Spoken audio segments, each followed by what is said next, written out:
E learning. E learning में मैंने आपको बताया कि ई लर्निंग के अंतर्गत वह समस्त प्रक्रियाएं आती है जो कंप्यूटर तथा हमारी जो दृश्य श्रव्य या फिर जो हमारी सहायक सामग्रियां होती हैं उन दोनों का प्रयोग करके जो है शिक्षण प्राप्त करना ही ई लर्निंग के अंतर्गत आता है। फिर हमने देखिए ई लर्निंग के बारे में जाना कि ई लर्निंग होता क्या है, ठीक है, ई लर्निंग किस प्रकार से उपयोगी है, या फिर हम कह सकते हैं कि उसकी विशेषताएं क्या होती है ई लर्निंग की, ठीक है। उसके अलावा हमने ई लर्निंग की परिभाषाओं को समझा। तो इस प्रकार से जो है हमने ई लर्निंग को जाना। आज हम पढ़ेंगे कि ई लर्निंग जो होती है वह शिक्षा में किस प्रकार से उपयोगी होती है, अर्थात ई लर्निंग के शैक्षिक उपयोग या फिर कहा जा सकता है ई लर्निंग के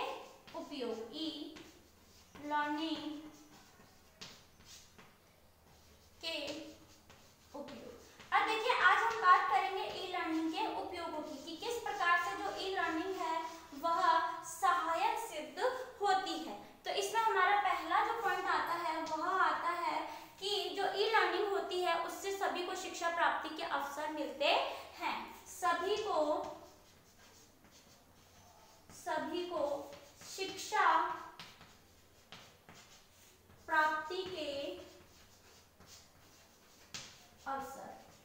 अब देखिए जैसा कि हम सबने अवधारणा में समझा कि ई लर्निंग के माध्यम से जो है प्रत्येक व्यक्ति जो है अपने स्तर पर जो है शिक्षा प्राप्त कर सकता है, या फिर हम कह सकते हैं कि ई लर्निंग के माध्यम से जो है प्रत्येक व्यक्ति या प्रत्येक छात्र जो है अपनी सुविधा अनुरूप जो है किसी भी प्रकरण किसी भी पाठ से संबंधित कोई भी जानकारी कहीं भी और किसी भी समय प्राप्त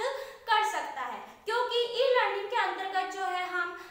कह सकते हैं कि वर्तमान समय में जो टेक्निक चल रही है या टेक्नोलॉजी जो है उसने कितना प्रचार कर लिया है, जिससे कि विद्यार्थी को जो है स्वतः ही किसी भी प्रकरण को अगर समझना है तो वह उसे आसानी से कहीं भी ढूंढ के पढ़ सकता है। जैसे ई बुक बैंक है या फिर ई बुक है, या हम कह सकते हैं कि यूट्यूब है, गूगल है, इस पर जो है छात्र किसी भी प्रकरण को निकाल कर पढ़ सकता है तथा उसके बारे में पूर्ण जानकारी प्राप्त कर सकता है। अतः ई लर्निंग के उपयोग सबसे पहला उपयोग यही आता है कि इसके द्वारा जो है प्रत्येक व्यक्ति प्रत्येक छात्र जो है शिक्षा आसानी से प्राप्त कर सकते हैं। फिर दूसरा हमारा पॉइंट आता है इसमें शिक्षक व छात्र के मध्य अंतः क्रिया। अब देखिए जब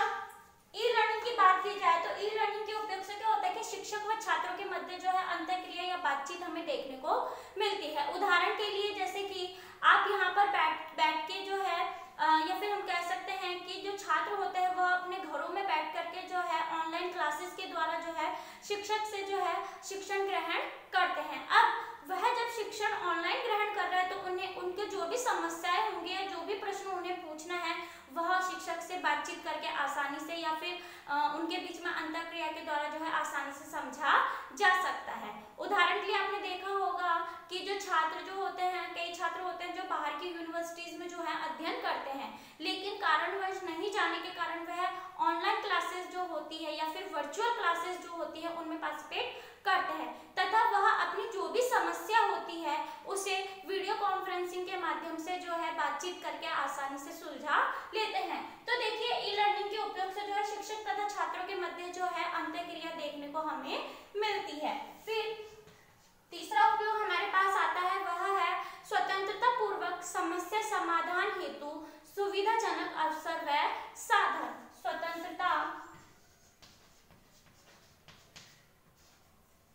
स्वतंत्रता पूर्वक समस्या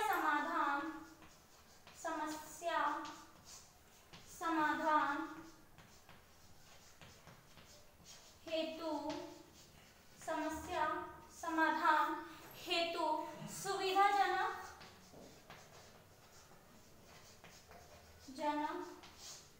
अवसर व साधन। अब देखिए जो ई लर्निंग है वह समस्या समाधान के लिए एक सुविधाजनक अवसर के रूप में भी माना जाता है, और वो भी कैसा, स्वतंत्र पूर्वक। जैसे उदाहरण के लिए आपको कोई टॉपिक है जो समझ में नहीं आ रहा है, अब आप ई लर्निंग के माध्यम से जो है स्वतंत्र रह करके अर्थात बिना किसी दबाव के जो है अपनी समस्या का समाधान स्वयं निकाल सकते हैं तथा यह आपके लिए एक अच्छा साधन भी माना जा सकता है। जैसे कि आपको हम कहें कि आप जैसे विज्ञान विषय है, विज्ञान विषय में आपको जो है पढ़ना है प्रदूषण। अब प्रदूषण के बारे में अगर आपको कहीं जानकारी ज्यादा नहीं मिल रही है तो आप जैसे अपने मोबाइल में जो है गूगल पे जाकर के प्रदूषण टॉपिक डालेंगे तो उस पर आपकी समस्या का समाधान जो है आसानी से निकाला जा सकता है। तो ई लर्निंग जो होता है उसके प्रयोग से क्या होता है कि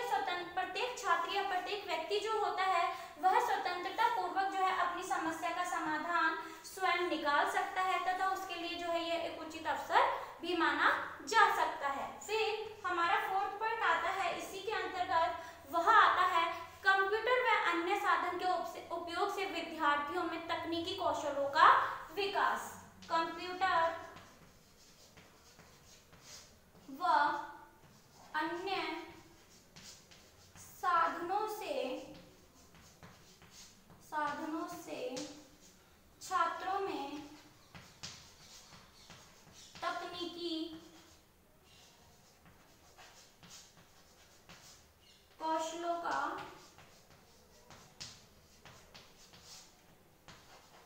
विकास।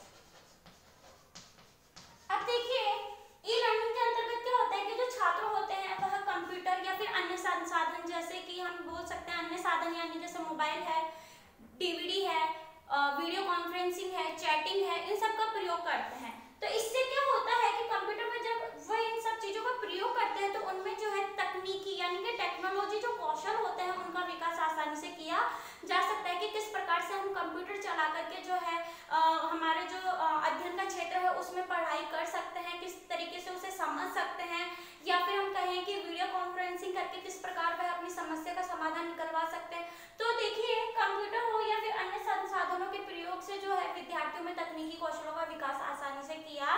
जा सकता है। उदाहरण के लिए आपने देखा होगा कि वर्तमान समय में मोबाइलों का चलन बहुत ही अधिक हो रहा है। ऐसे में आपने देखा होगा कि छोटे जो बच्चे होते हैं उन्हें जो है फोन चलाना जो है सिखाया नहीं जाता, वह देख करके स्वयं ही इसे चलाना सीख लेते हैं, जिससे उनमें जो है हम देखते हैं कि जैसे जैसे बच्चे बड़े होते हैं उनमें जो है फीचर्स को पहचानने की क्षमता, मोबाइल के कौन कौन से फीचर्स क्या क्या काम करते हैं, किस प्रकार से वर्क करते हैं, किस कहाँ पर जाने पर हमें जो है सही जानकारी मिल सकती है, गेम्स मिल सकते हैं, इन सब चीजों के बारे में जो है छात्र स्वयं ही सीखते हैं। तो इस प्रकार से जो है ना कंप्यूटर और जब इन साधनों का प्रयोग एक छात्र करता है तो उसमें तकनीकी कौशलों का विकास आसानी से किया जा सकता है। फिर हमारा फिफ्थ पॉइंट आता है, वह है शिक्षा को सरल व सुग्राही बनाना। अब देखिए जो ई लर्निंग है उसके कारण क्या हुआ है कि शिक्षा जो हुई है वह सरल हो गई है तथा सुग्राही भी हो चुकी है। सरल का यहाँ तात्पर्य है कि प्रत्येक छात्र जो है अपनी योग्यता के अनुरूप या फिर हम कहें अपनी मानसिक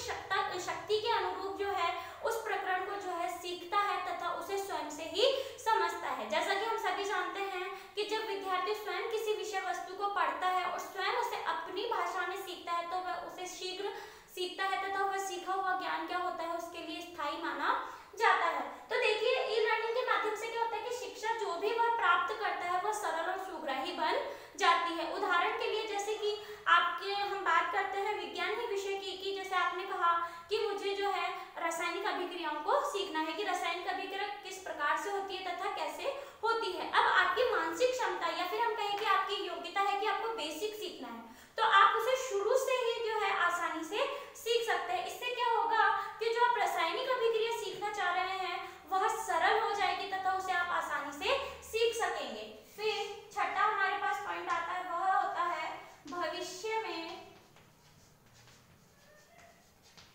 कागज की बचत।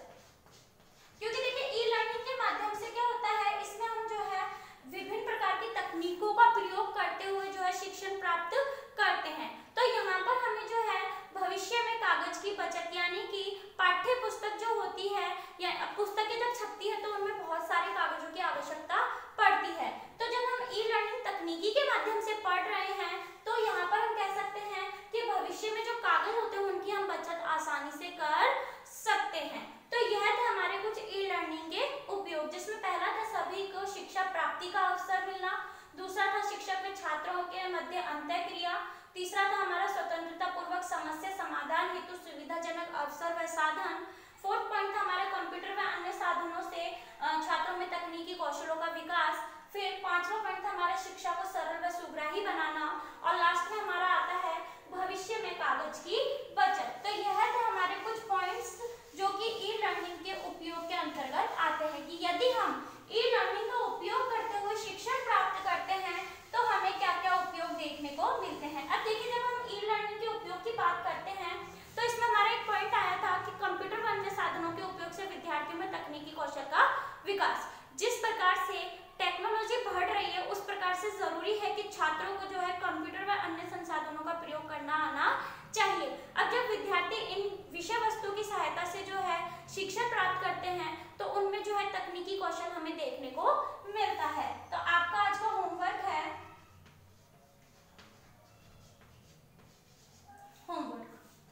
ई लर्निंग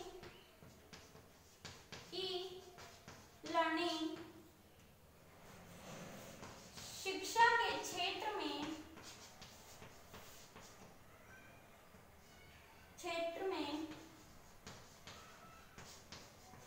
किस प्रकार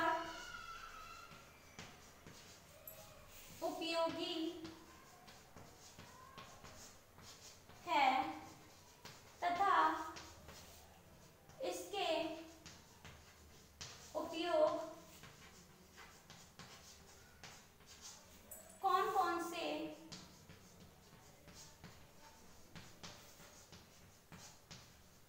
हैं,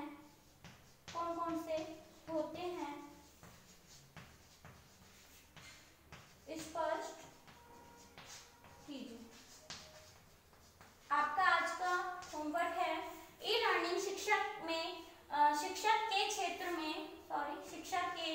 क्षेत्र में किस प्रकार उपयोगी है तथा इसके उपयोग कौन कौन से क्षेत्रों में या कौन कौन से होते हैं उसके बारे में आपको जो है स्पष्ट करना है। इसी के साथ मैं आप लोगों से कहना चाहूंगी कि कोरोना जैसी महामारी में आप लोग अपने घरों में बने रहें। अगर किसी जरूरी कार्य के लिए आप घर से बाहर निकलते हो तो मुंह पे मास्क लगाएं, हाथों को सैनिटाइज करें, अपना ध्यान रखें। धन्यवाद।